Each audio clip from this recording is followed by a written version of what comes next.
بسم الله الرحمن الرحيم.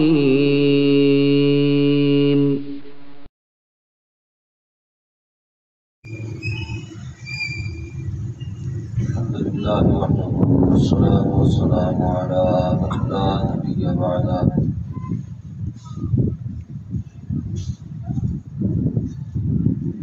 عليه وعلى آله وأصحابه الذين أوفوا عهده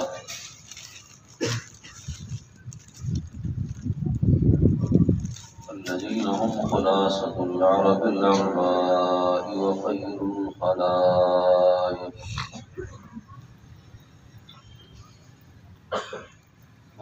الخلائق بعد الأنبياء هم كالنجوم في السماء للاهتداء والاقتداء الذين هم مفاتيح الرحمة والمصابيح الغرر.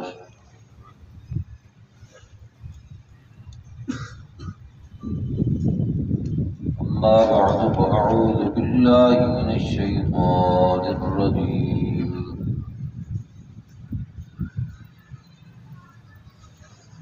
بسم الله الرحمن الرحيم.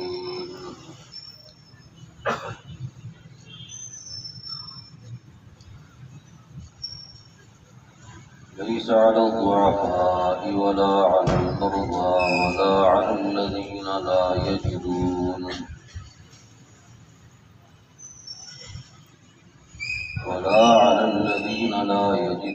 ما ينفقون حرج إذا نصحوا لله ورسوله ما على المحسنين من سبيل الله غفور رحيم. ولا على الذين إذا ما أتوك لتحملهم قلت لا أجد ما أحملكم عليه تولوا وأعينهم تفيض من الدمع حزنا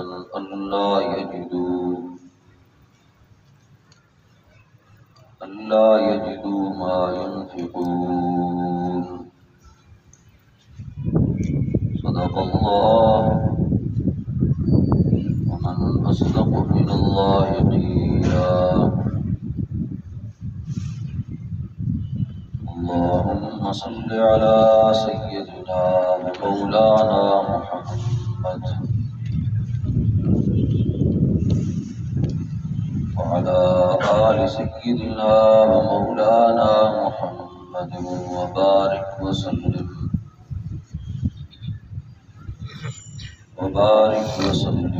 ثم صل عليه.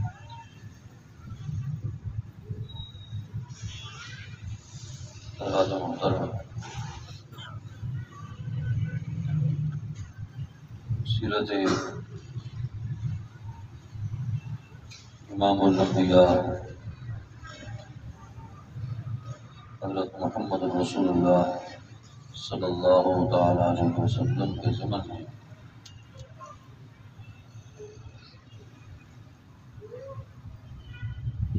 آپ کی حیات طیبہ کے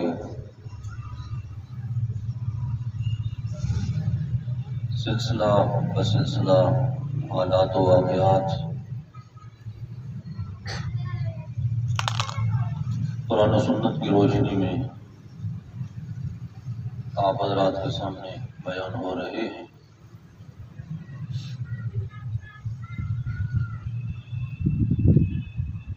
اور ہمارا سلسلہ گفتگو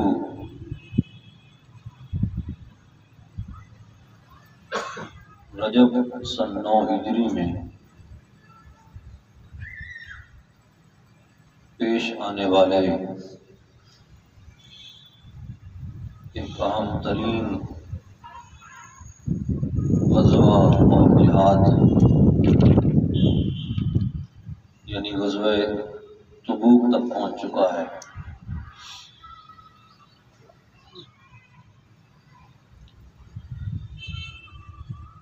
تبوک کا یہ جو جہاد ہے اس کی غرض و غایت اور سبب گزشتہ درس میں آپ کے سامنے بیان ہوا۔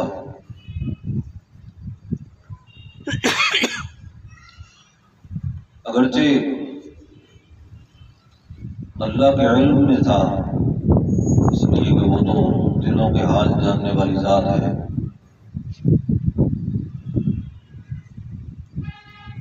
کہ اس جہاد میں اور اس سفر میں قتال کی اور جنگ کی خاص نوبت نہیں آئے گی،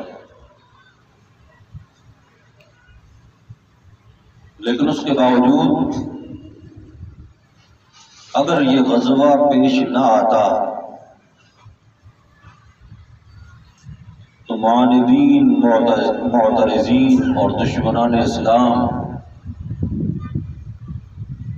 یقیناً یہ پروپیگنڈا کرتے کہ دیکھو یہ اسلام پوری دنیا کے لیے نہیں، صرف عرب کے لیے آیا ہے۔ اگر عرب کے علاوہ کسی کے لیے ہوتا تو آپ کا کوئی ایک سفر تو عجم کی طرف بھی ہوتا۔ اگرچہ روم اور فارس فتح بعد میں ہوئے ہیں، لیکن آپ نے لشکر کشی کی اور اسلام کی دعوت وہاں جا کر دی تاکہ قیامت تک یہ چیز دلیل اور سند بن جائے کہ جناب رسول اللہ صلی اللہ علیہ وسلم کی نبوت کا تعلق عرب کے ساتھ بھی ہے، عجم کے ساتھ بھی ہے۔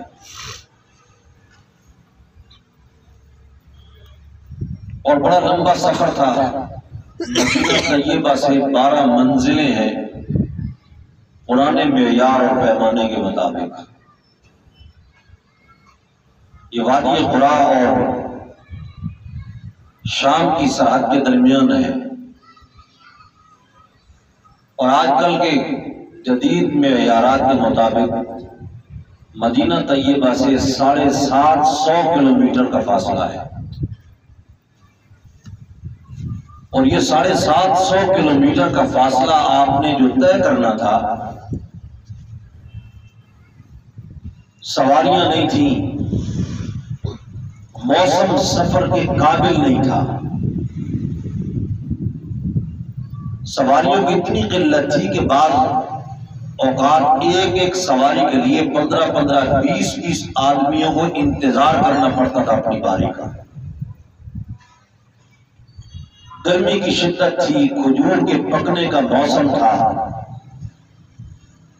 ان تمام باتوں کے باوجود اللہ رب العزت نے اس غزوہ کو ایک چھلنی بنایا کہ جس طرح چھلنی میں پھوک جدا ہو جاتا ہے، آٹا الگ ہو جاتا ہے، اسی طرح سورہ توبہ میں، جو کہ سب سے زیادہ غزوہ تبوک کا بیان سورہ توبہ میں ہے، جب اس کے عنوانات کا انسان مطالعہ کرتا ہے تو یہ بات سمجھ آتی ہے کہ اللہ رب العزت نے اس غزوہ کو مسلمانوں کے حق میں منافقین سے خلاصی کا ایک ذریعہ بنایا،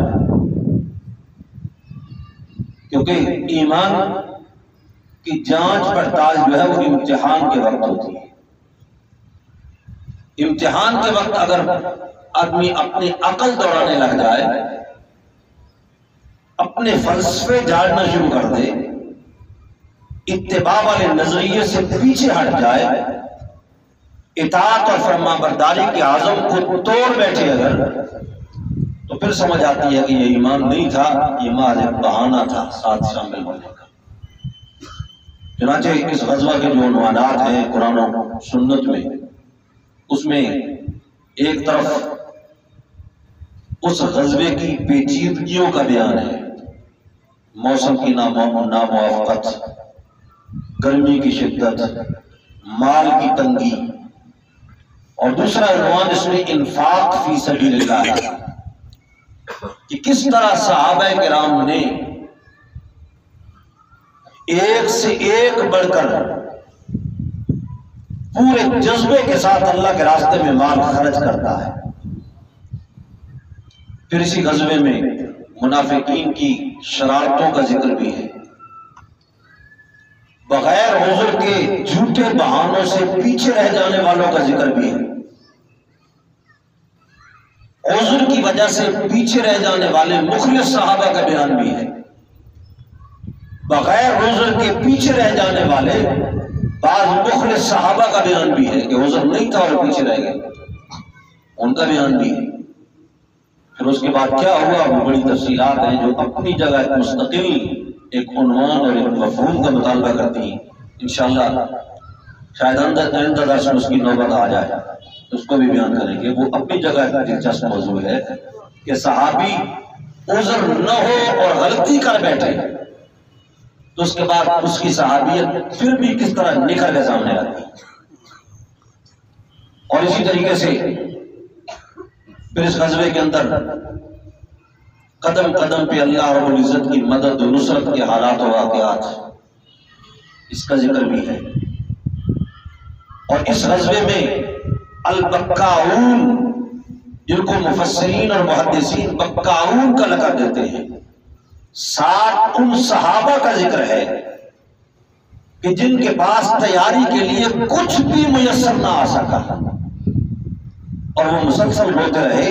اس طرح جس طرح انسان اپنے کسی قریبی عزیز کے بچھڑنے سے روتا ہے، اس طرح وہ غزوے میں شریک نہ ہو سکنے کے خوف کی وجہ سے ابھی تک نکلے نہیں، کسی نہ کسی کا پھر انتظام بھی ہو گیا، لیکن جن کو یہ نظر آ رہا تھا کہ ہم انتظام نہ ہو سکنے کی وجہ سے غزوہ میں شریک نہیں ہو سکیں گے، ان کا رونا بھی مستقل طور پہ ایک مثال بن گیا کہ وہ کس طرح روتے تھے۔ بکاؤن ان کا لقب پڑ گیا ان کا صحابہ کا۔ اور جس کے پاس جتنی گنجائش ہوئی اس نے آگے خرچ کیا۔ سیدنا صدیق اکبر کی قربانی اپنی جگہ، حضرت عثمان ذو النورین کی قربانی اپنی جگہ، حضرت عمر کی قربانی اپنی جگہ، عبدالرحمن بن عوف رضی اللہ تعالیٰ عنہ 4000 سونے کے سکے لے کے آئے۔ یہ کہنا آسان ہے۔ اور اسی طریقے سے ایک صحابی عاصم ابن علی رضی اللہ تعالیٰ عنہ 100 وسق، اور ایک وسق ہوتا ہے 60 سا کا، اور ایک سا جو ہے یہ تقریباً آپ یوں سمجھیں کہ 3.5-4 کلو کا، اور اس کی اس زمانے میں جو قیمت بنتی تھی 100 وسق کی تقریباً 4000 درہم عاصم ابن علی لے کر آئے۔ لیکن ادھر منافقین نے کیا کیا کہ جب یہ لے کے آئے اور اللہ کے راستے میں اس کو جمع کروا رہی ہیں، انہوں نے کہا دیکھو ایسا بھی کوئی آدمی ہوگا، اتنی عقل ان کی ماری گئی الیاذ باللہ، اتنا مال اٹھا کے لے کے آگے مانگا جائے تو آدمی تو تھوڑا بہت دے کے گزارا کرتا ہے، جان چھڑا لیتا ہے کہ چلو میری حاضری لگ جائے، اتنا مال بھی بلا کوئی دیتا، یہ بھی کوئی عقل مندی۔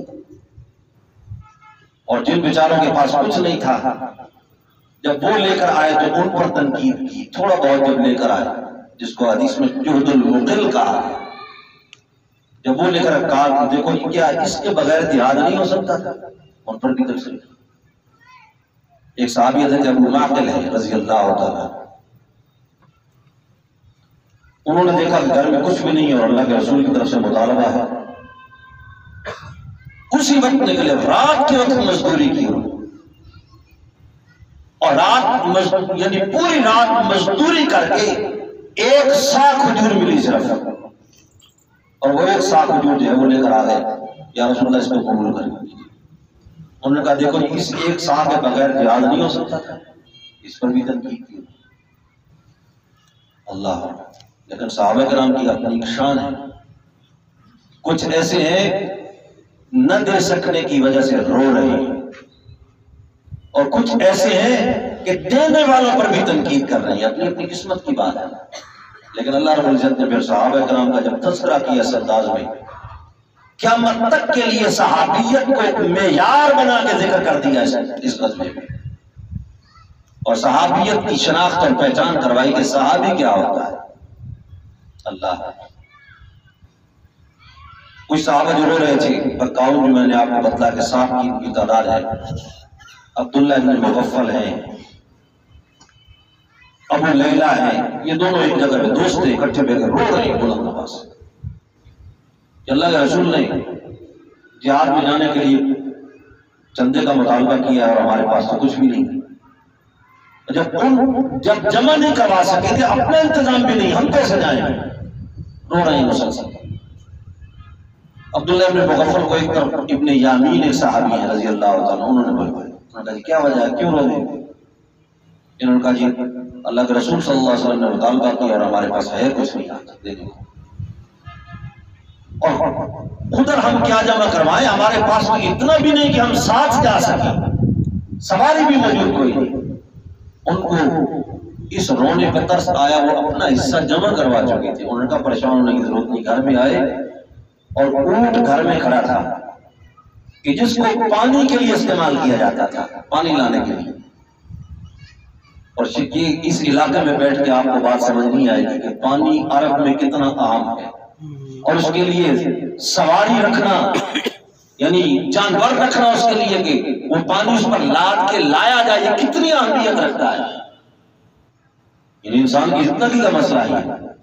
لیکن انہوں نے کہا اللہ ہمارے ساتھ اپنا کرم کا معاملہ کرے گا، یہ اونٹ لے جاؤ، ہم پانی کے بغیر گزارا کریں گے، تم جہاد میں شرکت کرو۔ اونٹ ان کے حوالے کر دیا، اب وہ خوشی خوشی چلے گئے۔ اور ایک صحابی حضرت علبہ ابن زید رضی اللہ تعالیٰ، اور جب انہوں نے کیفیت دیکھی کہ ہر کوئی اپنا اپنا حصہ ڈال رہا ہے اور میرے پاس ہے بھی کچھ نہیں، مسجد میں چلے گئے، ساری رات روتے رہے، ساری رات روئے، یا اللہ آج موقع تھا، مال ہوتا تو اللہ کے رسول صلی اللہ علیہ وسلم کے اس مطالبے پہ خرچ کرتے، خود بھی جہاد میں شریک ہوتے، اپنا زاد راہ بھی نکالتے، لیکن مولا میرا کوئی قصور نہیں، تو جانتا ہے میرا کوئی قصور نہیں، اگر میرے پاس ہوتا تو میں اس کو چھپا کے نہ رکھتا اپنے پاس، آپ نے مجھے دیا ہی نہیں، اب اس میں میرا کوئی قصور نہیں، اسی کا اعادہ کرنا ہے۔ جیسے انسان جھگڑتا نہیں، اللہ اور بندے کا معاملہ ہے، اس قسم کی کیفیت طاری ہو گئی، اور پھر اس کے بعد کہا کہ مولا زمین کا ایک ٹکڑا ہے چھوٹا سا جس سے گھر کا گزارا کرتا ہوں، وہ ٹکڑا بھی میں مسلمانوں کے لیے وقف کرتا ہوں، اس کے علاوہ تو میرے پیسہ ہے کچھ نہیں۔ جب یہ نیت کی اور اللہ کے حضور اس کو، اب ایک اللہ سننے والا اور ایک یہ صحابی جو بیان کر رہی ہے اللہ، لیکن صبح آپ نے صحابہ کرام کو اکٹھے کیا، میں کہ رات کو کسی نے کوئی خاص صدقہ کیا ہے، رات کو آج رات کو کسی نے کوئی خاص صدقہ کیا ہے، صحابہ خاموش ہے۔ پھر آپ نے کہ رات کو اللہ رب العزت کے سامنے کسی نے کسی خاص صدقے کا کوئی عہد کیا ہے؟ جب آپ نے 2-3 مرتبہ پوچھا تو علبہ ابن زید اٹھ کے کھڑے ہو گیا، یا رسول اللہ ہاں میں نے اس طرح یہ بات کی اور اس طرح میں نے رو رو کے اللہ کے حضور دعا کی، اور میرے پاس جو زمین کا ایک ٹکڑا تھا اس کو بھی میں نے اللہ کے راستے میں وقف کر دیا، اور میں تبھی میں کہوں کہ اللہ رب العزت کی طرف سے یہ پیغام آیا ہے کہ میرے اس بندے کو بتلاؤ کہ ہم نے تمہارے صدقے کو شرف قبولیت وقف کیا۔ تو یہ وہ صحابہ کرام ہیں، تنگی کے دنوں میں، عسرت کے دنوں میں، ناداری کے دنوں کے اندر کھڑے ہیں استقامت کے ساتھ، ایک بال کے برابر بھی پیچھے نہیں ہٹے۔ ابو موسیٰ اشعری رضی اللہ تعالیٰ عنہ وہ آئے، ان کا یا رسول اللہ میرے پاس سواری نہیں، یہ کیسے ہو سکتا کہ آپ جہاد میں جائیں اور میں نہ جاؤں، آپ کسی کو سفارش کریں مجھے سواری دیں، اور میں میرے پاس جو کچھ تھا وہ تقسیم ہو چکا ہے، اور میں کس کو سواری دوں، میرے پاس ہے ہی کوئی نہیں، یا رسول اللہ آپ کہیں سے انتظام کریں، یا رسول اللہ آپ کہیں سے انتظام کریں۔ جب بار بار کہا تو آپ ناراض بھی ہوئے، اور میں یہ کہہ رہا ہوں کہ میرے پاس اگر ہوتا تو میں چھپا کے نہ رکھتا، ہے ہی کوئی نہیں۔ اچھا یا رسول اللہ پھر میں غزوے سے محروم رہ جاؤں گا، میں آپ کے ساتھ نہیں جا سکوں گا، یہ کہا اور اس کے پاس روتے ہوئے نکلے واپس، اور قرآن نے اس کا پھر ذکر کیا ہے۔ اور میں کہ اس غزوے میں جہاں دوسرے لوگوں پر گرفتیں بیان کی گئی، منافقین پر چوٹ لگائی گئی، اور عام چوٹ نہیں ضرب کاری لگائی گئی، اور میں لیس علی الضعفاء ولا علی المرضى ولا علی الذین لا یجدون ما ينفقون حرج اذا نصحوا للہ ورسولہ، اور میں کہ جن لوگوں کے پاس اگر کچھ نہیں ہے، یا وہ بوڑھے ہیں، مریض ہیں، اپنے سفر کا انتظام ان کے پاس موجود نہیں ہے، اگر وہ اللہ کے دین کی اور اللہ کے رسول کی خیرخواہی کا جذبہ رکھتے ہیں تو کوئی حرج والی بات نہیں، پریشان ہونے کی کوئی ضرورت نہیں، بلکہ یہ تو شریعت کا اصول اور دستور ہے کہ جس نیکی کے کرنے کا ارادہ پختہ ہو، اسباب میسر نہ ہو، اللہ رب العزت اس نیکی کرنے والوں کے ساتھ انسان کو شمار کرتا ہے۔ تو میں کوئی حرج والی بات نہیں، کوئی پریشانی کی بات نہیں۔ ما علی المحسنین من سبیل، میں جو دل کے صاف لوگ ہوتے ہیں ان پر کوئی الزام نہیں، کوئی اعتراض نہیں ان پر۔ واللہ غفور رحیم، اللہ تو وہ ذات ہے جو جرم پر بھی معافی مانگنے سے معاف کر دیتا ہے۔ جب جرم ہی کوئی نہیں تو اللہ کیوں گرفت کرے گا؟ صحابہ کو تسلی دی جا رہی ہے، جب جرم ہی کوئی نہیں تو اللہ کیوں گرفت کرے گا؟ کیوں پکڑ ہوگی اللہ کی طرف سے؟ وَلَا عَلَى الَّذِينَ إِذَا مَا أَتَوْكَ لِتَحْمِلَهُمْ، فرمایا ان لوگوں پر بھی کوئی اعتراض نہیں، کوئی الزام نہیں ان لوگوں پر کہ جب وہ آپ کے پاس اس لیے آئیں کہ یا رسول اللہ ہمیں سواری دے دیجیے، ہمارے پاس سواری کوئی نہیں۔ قُلْتَ لَا أَجِدُ مَا أَحْمِلُكُمْ عَلَيْهِ، آپ جواب میں کہتے ہیں میرے پاس تو ہے ہی نہیں کہ میں دوں تمہیں۔ بات سمجھ آئی نہیں ہے؟ دینے والا کون ہے بھائی؟ ایک اللہ کی ذات ہے۔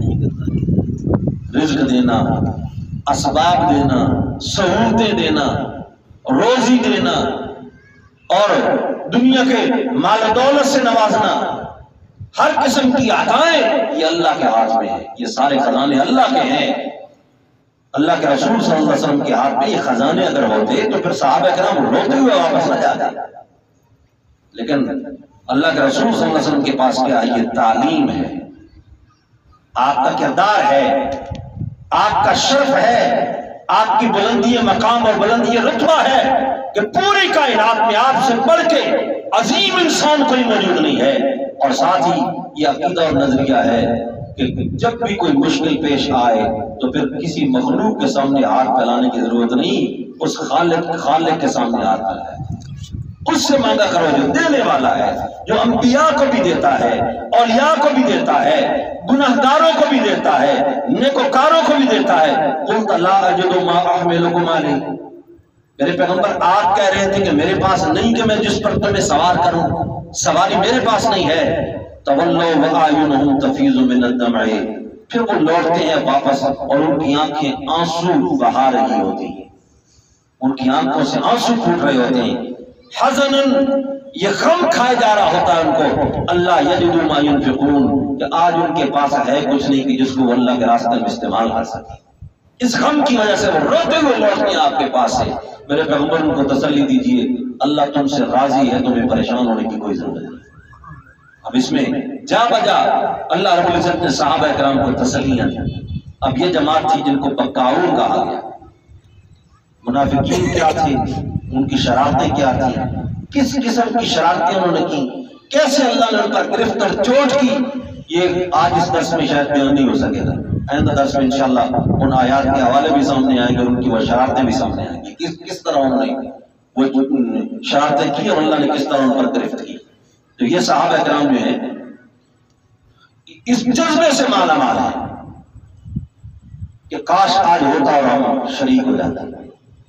اور پھر جب اس لمبے سفر کو طے کرتے ہوئے راستے میں پیاس محسوس ہوئی، شاید گزشتہ درس میں یہ بیان ہوگا ہے، اور صحابہ کرام نے کہا یا رسول اللہ پانی نہیں، جتنا انتظام تھا پانی کا وہ سارا ختم ہو چکا ہے ذخیرہ، اب تو سواریاں بھی مرتی ہیں، انسان بھی بہت پریشان ہے، آپ دعا کیجیے اللہ سے۔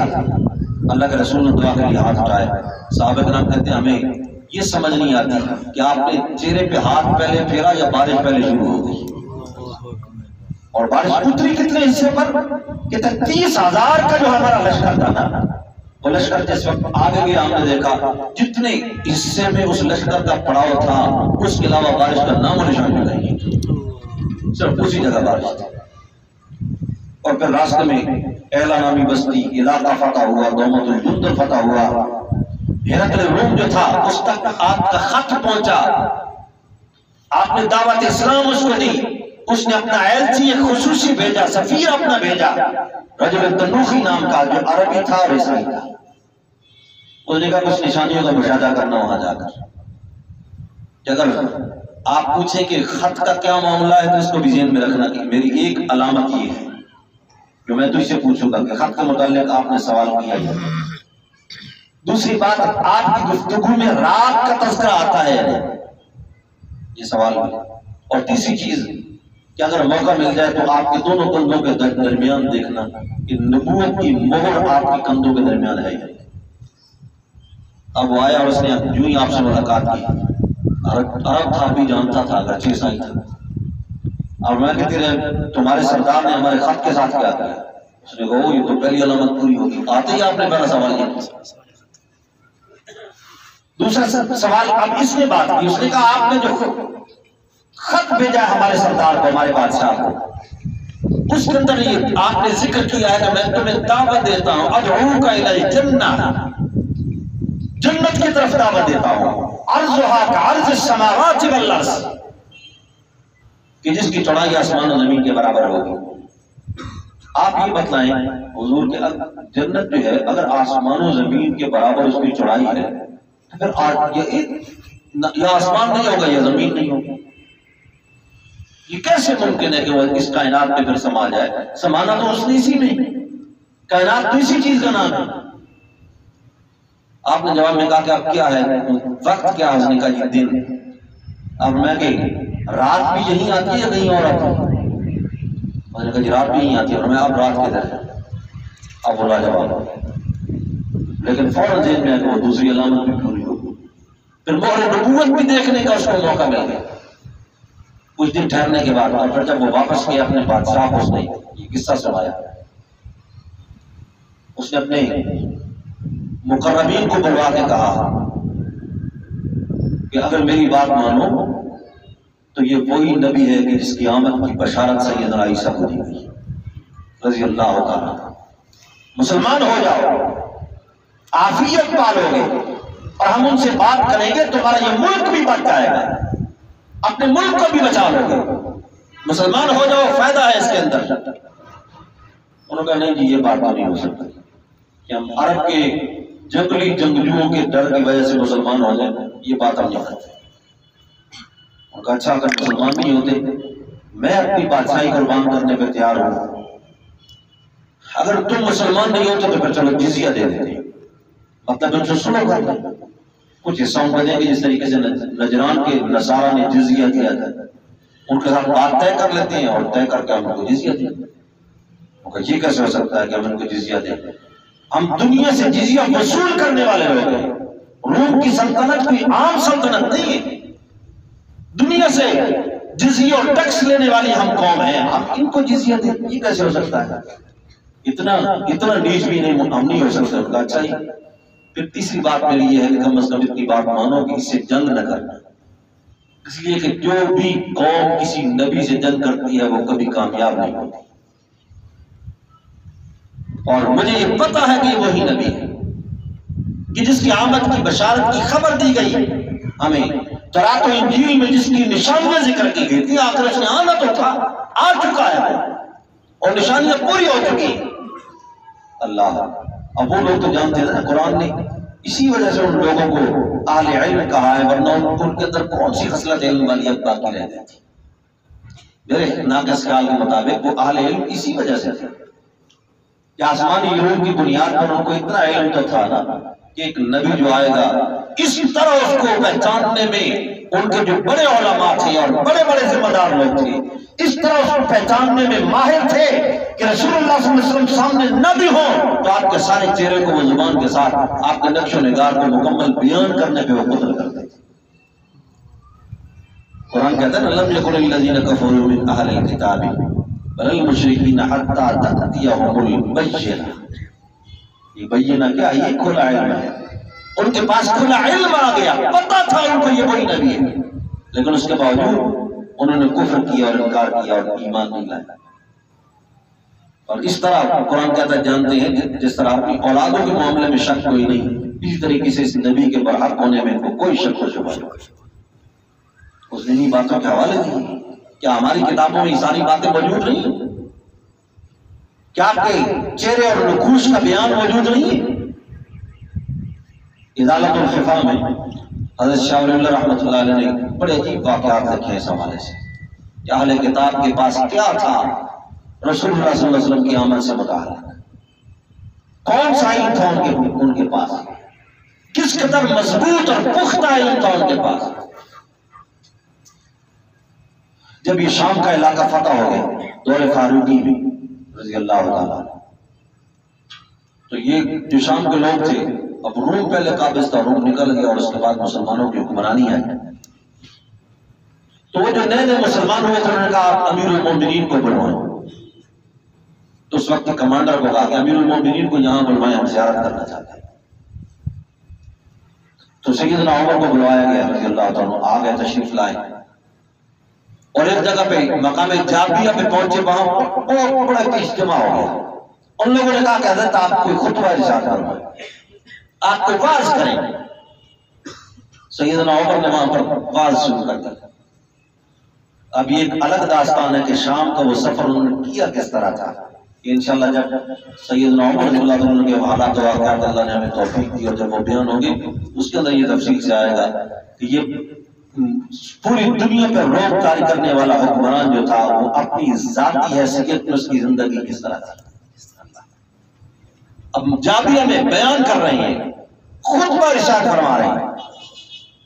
دوران خطبہ ایک آدمی نے آ کر ایک روکا دیا، سا بوڑھا آدمی تھا، کوئی بزرگ، اس نے ایک روکا دیا. جس طرح عام طور پر خطیبوں کو پرچی مل جاتی ہے اور وہ پڑھتے ہیں، اس کے بعد حضرت عمر نے جب وہ پرچی پڑھی، اب اس کے بعد گفتگو کا عنوان بدل گیا.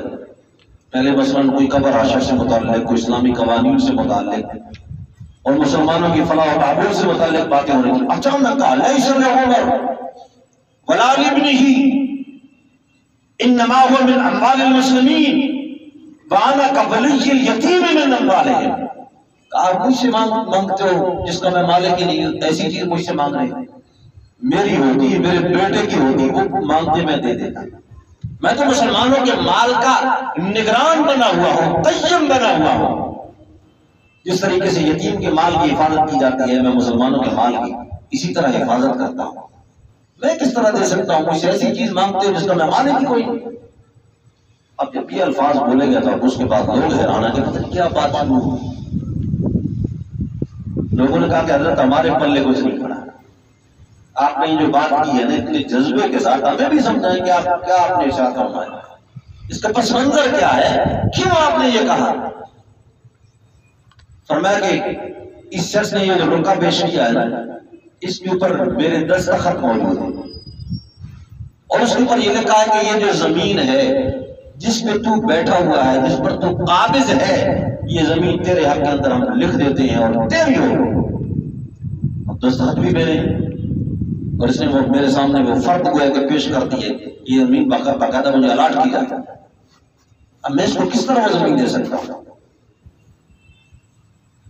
انہوں نے کہا جی حضرت اب بھی سمجھ میں نہیں آئی بات. فرمایا کہ میں جب مسلمان نہیں ہوا تھا، ہم جب تجارت کرتے تھے، شام جاتے تھے، تو ایک مرتبہ میرا گزر ہوا تھا اس زمانے میں، اور واپسی پہ جب آ رہے تھے تو راستے میں ایک منزل پہ میرا کوئی سامان رہ گیا وہاں. میں نے دوستوں سے کہا کہ آپ جائیں اور میں پھر واپس وہ سامان اٹھا کے پہنچ جاؤں گا. پیچھے راستہ مجھے معلوم ہے، لیکن اتفاق کی بات میں بچڑ گیا، راستے سے ہٹ گیا. اب کافی میں نے گھوڑا دوڑایا لیکن میں اپنی ساتھیوں کے ساتھ، قافلے کے ساتھ شامل نہ ہو سکا. تو رات ہو گئی اور میں نے کہا کہ اب رات تو کہیں گزارنی ہے، جنگل میں، کھلے جنگل میں تو رات نہیں گزار سکتا. مجھے روشنی سی نظر آئی ایک جنگل میں گئی. میں وہاں پر پہنچا تو دیکھا ہے کہ یہ عیسائیوں کی عبادت گاہ ہے، گرجا ہے. تو وہاں بند ہے، مقفل ہے. اس کے باہر جو دروازے کے باہر ایک تھوڑا سا تھلا نما ایک چیز بنی ہے، کہتے ہیں اس کے اوپر میں لیٹ گیا. اور جب صبح کا وقت ہوا ایک آدمی اس نے آ کے مجھے اٹھا کے اچانک چونک گیا، اس طرح جیسے کھانٹ لگتا ہے نا آدمی، چونک گیا ہوں دیکھ کر. آپ من رنگتا. میں نے کہا جی میں مسافر ہوں. کون مسافر؟ نام کیا ہے؟ میں نے کہا جی میرا نام عمر ہے. اور چونکا ہوا. اچھا عمر، باپ کا نام کیا ہے؟ میں نے کہا جی میرے باپ کا نام خطاب ہے. آپ کو کیا غرض اس سے؟ مجھے کہا خدا کے لیے جلدی بتلاؤ، رہنے والے کہاں کے؟ میں کہا جی مکہ کا رہنے والا. اچھا مکہ کے رہنے والے ہو؟ قبیلہ قریش سے ہو؟ میں نے کہا جی بالکل قبیلہ قریش سے ہو. اچھا پھر جلدی اندر آؤ.